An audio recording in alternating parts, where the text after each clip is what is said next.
This is the Panama City Beach Real Estate Channel, and I've got 8 questions that you need to ask your realtor if you're in the market, whether you're buying or selling.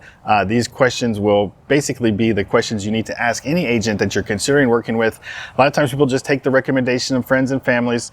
I guess if your friends and family tell you to work with me, they're pretty smart and you can just go ahead and do that. But if you are talking to somebody for the first time and you're trying to interview realtors, you really do need to interview them a little bit. And I've got 8 questions for you to ask them. Let's get into it right now. Before I give you these 8 questions to ask a potential real estate agent, real quick, the market is a lot different now than it was a year ago, 3 years ago, 5 years ago.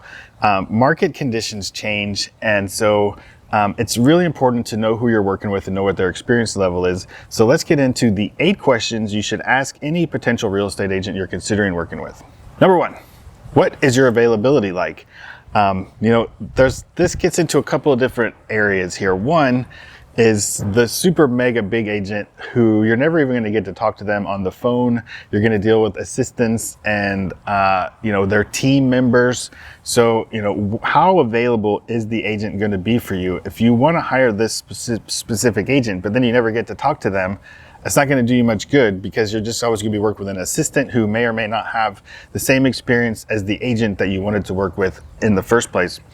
Also, if they're a bigger agent, but not big enough to have a team, maybe they're just spread really thin and they've got 32 listings and 42 different buyers that they're working with, and they're just not going to have a lot of time for you.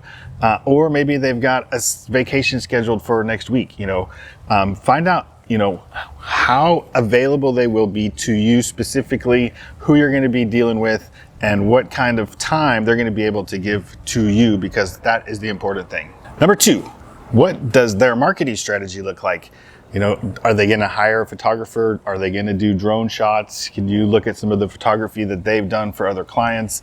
What's their social media presence? Do they have a YouTube channel? Do they use Facebook? Do they use Instagram? Another thing, do they have more people in their office? Because a lot of times, people that have, you don't have to get the biggest office, but people that do have other agents in the office, they tend to, agents used to try to work within their office. So if they have some other agents they can work with, you're kind of getting the power of that team of agents that may be in their office. Even if they're not a team, the agencies tend to market within themselves and try to push their own listings. So that can help as well. But just find out what their overall marketing strategy is. I'm not going to give you guys the answers to all these questions in this videos, because if I tell you all the specific things I do, my competitors will just rip this video off. So if you're thinking about hiring me, you got to call me and I will give you all the best answers to all these questions that you could have.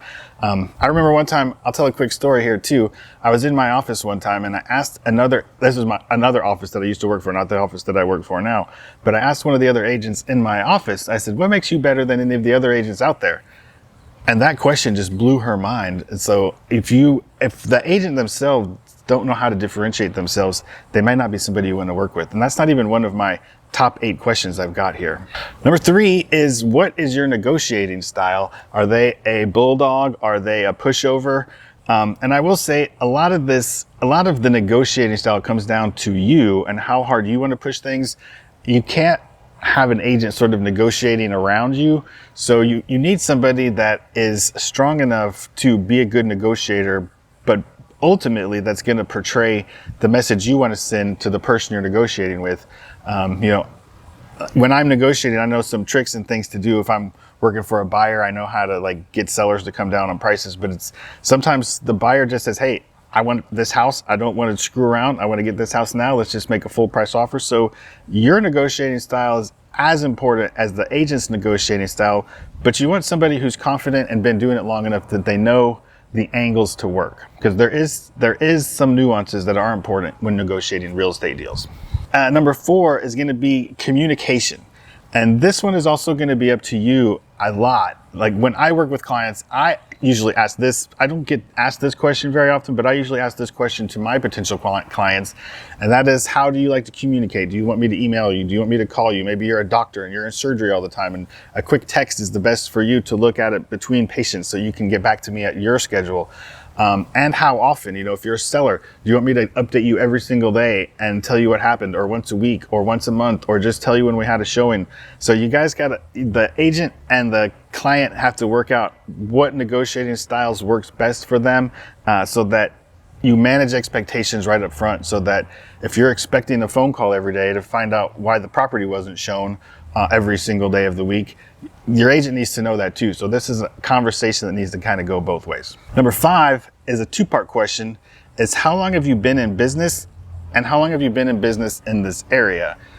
This is one I can answer for myself. I've been in the real estate business since 1998. I started a mortgage company back in 98. I ran a mortgage business for 12 years. Then I got out of real estate for a couple of years, and I've invested in real estate. I bought my first house in 2000, I think. Built a duplex. So I've been buying real estate and investing in real estate. I currently own 6 properties. I own short terms, I own long-term rentals, I own this house, I own a house in Puerto Rico, I've owned commercial real estate, I've owned bare land, so I've done it all. And I've specifically had my real estate license in Panama City Beach for 10 years, but I've also sold real estate in the Virgin Islands, and I had my real estate license in Montana, and I own my mortgage company in Montana. So I've worked in a lot of different areas, and all tourist type areas. So I've learned a lot working in different tourist areas about how to market and how to really be effective at this job. So there's my answer for one of the questions. Number 6, what are your fees and what do I get for my money? If you're a buyer, obviously there are no fees to you. Some people still don't understand that, and sometimes we assume that people know everything. But as a buyer's agent, you don't pay any fees to your agent. As a buyer, you don't pay any fees to your buyer's agent. The seller pays all real estate commissions. So if you're looking to hire a listing agent, you need to find out what their fees are and ask them, what do I get for my money? You want to know that up front. Number 7, ask for references. Anybody who's been doing this for a while has people that will tell you what a great job they did. If you're asking for references, you're probably not going to get bad references, because they're not going to pass those names along to you. But a good reference is a good thing to know. Usually people will tell you, why they're happy with their agent. Like, selling real estate or buying real estate is a big deal, and people remember the agents that they work with, and they typically will give you a pretty detailed description of what it was like. They won't just say, oh, he was great. They'll tell you why. So if you ask for references, a lot of times you'll get a lot of information that way. And number 8 is a specific question about this. Will be true of whenever you watch this video. If you're watching it today or next year or 5 years from now, as I said in the beginning, market conditions change all the time, and you need to find out how much experience this potential agent has in market conditions like today, whatever day today is. If we're in a seller's market or a buyer's market, or there's zero inventory, or there's a pandemic going on. Like I say, I've been in the real estate business since 1998, so I've pretty much seen it all. Went through 2008, went through all the ups and downs. So a lot of newer agents have only been agents during the good times. I just saw a statistic maybe a week or so ago that said 63,000 agents have not renewed their license this year. They got in when it was easy. They saw it was going to get tough, and they just pulled the plug. So a lot of people don't know how to cut it in tougher conditions. So find out what kind of experience they have in conditions like the time whenever you're looking to hire a real estate agent. I hope that helps a little bit. If it does, please consider subscribing to the channel. I give lots of information about real estate here in Panama City Beach and on 30A. I give general real estate knowledge like this. I do specific property tours, and I'm gonna do a few more things kind of out in the community just to see what it's like to live here. I did a cost of living video. I'll link to that over here. If you're thinking about moving here, go check out my cost of living video and subscribe to the channel and give me a big thumbs up, because that helps push these videos out to more people that it can help just like you. Thanks for watching.